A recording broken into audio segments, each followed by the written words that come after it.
Today I will recap a crime, drama, action film from 2013 titled Redemption. Spoilers ahead. Watch out and take care. Two thugs are tormenting homeless people who are attempting to catch some sleep on a chilly February night in the backstreets of London. Isabel warns Joey not to resist as she stows their marijuana in her mouth inside one of the cardboard boxes. They attempt to flee, but the thugs stop them and grab the marijuana. Joey headbutts the thug holding one of them back as he starts to unzip Isabel's jacket, and they attempt to flee. Joey escapes, but not before taking a serious beating, while Isabel escapes unharmed. He climbs the roof of a building, cracks open a window, dives inside, and scans the area. He has arrived at a posh apartment, but the owners aren't there, so he spends the night there. Meanwhile, one of the thugs finds Isabel and pulls a knife on her.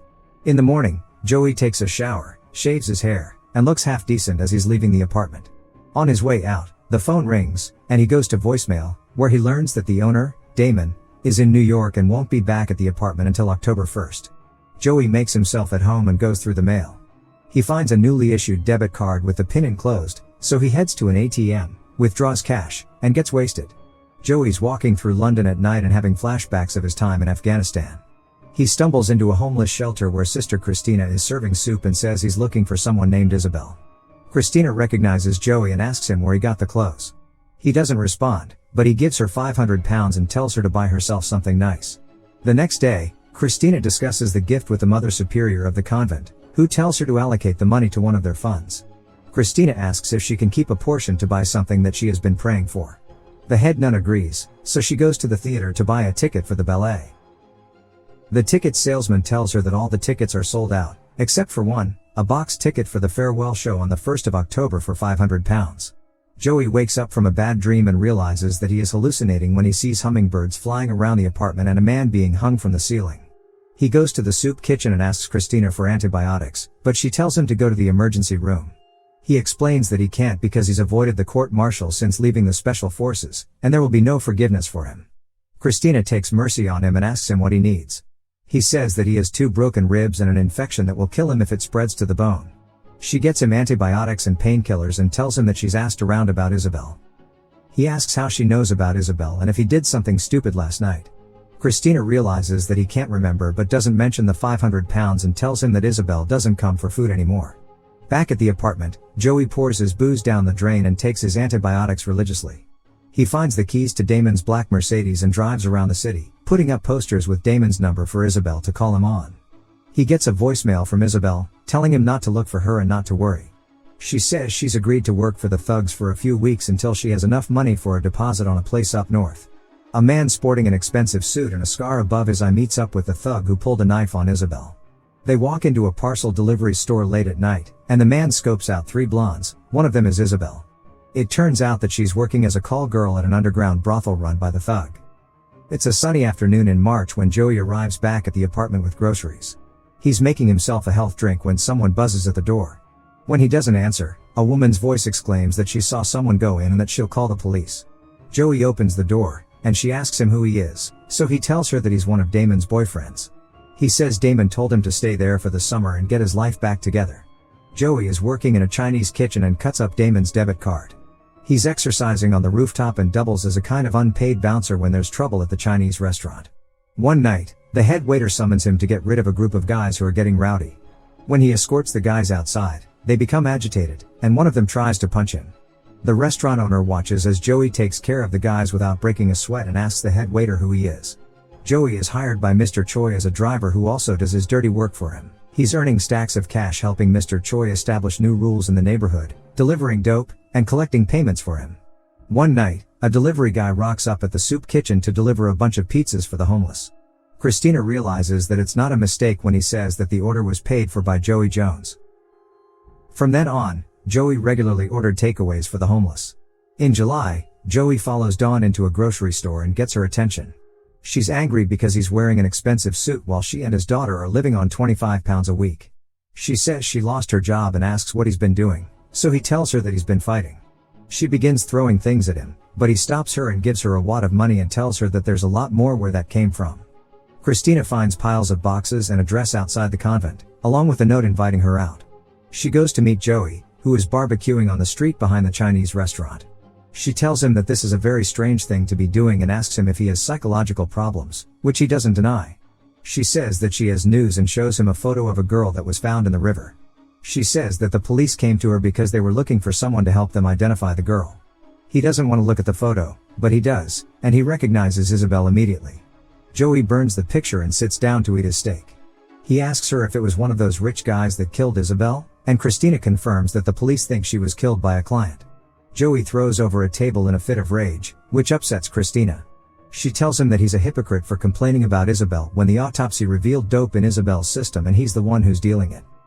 Once he's calmer, Christina confides in him that he gave her money and she spent it. She says that she sold some of her stuff and gave him the money back. The thugs are causing trouble with the homeless people in an alley, but Joey is waiting for them and asks them if they remember him. One of them pulls out a knife, so Joey whips out a spoon, and the bigger thug looks worried. He roughs them up while interrogating them about who killed Isabel. The smaller thug gives him a description, a 30-something city boy with a scar above his eye. Christina meets Joey at a photo gallery, wearing the dress he bought her. He is stunned when he sees her, and she notices, so she tells him that she wore the dress because it's the only one she has. Christina is nervous as she sips on champagne and tells Joey that she hasn't eaten and might faint. She says she's there for information about Isabel's case, and he gives her the description of the guy that killed her. An agent at the private showing asks them who they are, so they leave the gallery and run down the street. Christina's a bit tipsy and flirting with Joey. She asks him when Damon is coming back, and he replies October 1st, the same day as the ballet concert. She says that it's fate, and they share a kiss before she leaves. The next morning, Damon is leaving for work when his neighbor stops him in the parking lot and asks how things are going. She tells him that he seems like a different person and asks him if he's exclusively gay. He says that lately he's been attracted to nuns, which leaves her confused and amused. The police show up at the soup kitchen and ask Christina if she knows where they can find Joey Jones. He's making a name for himself on the streets doing Troy's dirty work, and they know that he has connections to the homeless mission. Later, when she sees Joey, she tells him that she had to lie to the police and that he hasn't changed at all. He asks her what the police said when she gave them the description of Isabel's killer. She says that they laughed it off because they're more interested in finding out more about him than investigating the murder. On the drive back to the convent, Christina asks Joey what happened when she got drunk. He's surprised that she doesn't remember and tells her that she asked him to kiss her, so he did because he wanted to anyway. She asks him why he wanted to. He replies that it's a stupid question and tells her to look in the mirror. Christina lets down her guard and tells Joey that she killed her gymnastics instructor when she was a child because he raped her 17 times starting when she was 10. They sent her to the convent instead of prison because she was so young. She tells him she's never told anyone else that story. Joey reciprocates and confides in her that when he left the military, he just took off his uniform and ran. At the convent, the Mother Superior inquires about why Christina applied for the mission in Sierra Leone. Christina says that Africa has always been part of her life plan and asks permission to move it forward because there are too many distractions in London. She tells the Mother Superior that she's ready to leave any time after the 1st of October. At his request, Joey's boss takes him to see Madame Choi. Joey asks her about violent men who pay for girls, and she tells him that she doesn't deal with them, they're on her violent blacklist.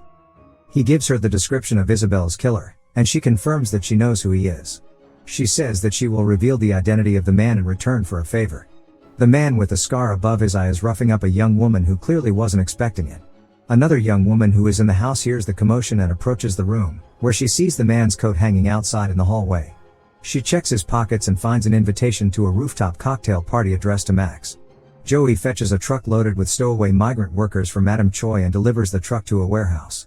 The guy at the warehouse pays him, and Joey asks the guy for the information he asked for while counting the money. The guy says that it's coming. Joey looks down at Max's invitation to the rooftop cocktail party.